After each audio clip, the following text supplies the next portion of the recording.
ايه رأيكم بدل ما نفضل نعافر كده على حاجة قديمة نجيب حاجة جديدة؟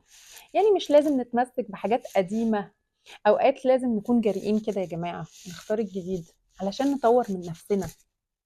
يعني مثلا اديك مثل صغير.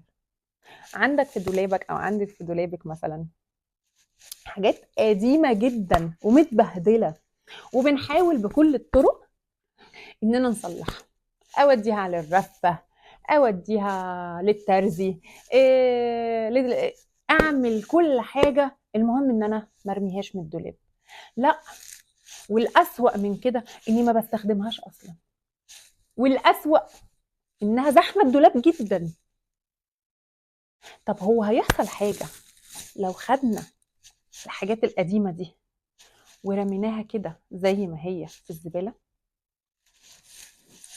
لا، ده احنا كمان هنفضي مساحة كبيرة لحاجات جديدة هنجيبها. انا هنا مش بتكلم على فكرة على الهدوم، بتكلم على حاجات تانية اهم. غير القديم في حياتك، ما تخافش، ما تخافيش.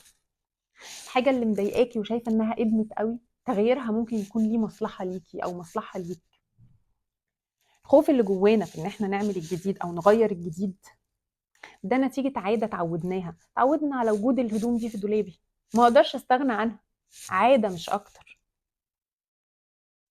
استغنى عن القديم وهتشوف تطور مش طبيعي في حياتك. الموضوع ده بجد هيفتح لك ابواب جديدة ومجالات جديدة، وتطور من نفسك، وهيدي لك طاقة إيجابية مش طبيعية. طب بجد، إحنا كده في حياتنا لما بيحصل لنا أي حاجة جديدة مختلفة اتفاجئنا بيها، مش بتحس كده بحماس وبرغبة كده إن أنت عايز أنجح وعايز أتطور وعاوز أبقى أحسن وعاوز؟ ده معناه إن الجديد مش دايما وحش، بالعكس 99% بيبقى أحسن وأفضل، ولمصلحتكم أنتوا. ما تخافش من التغيير،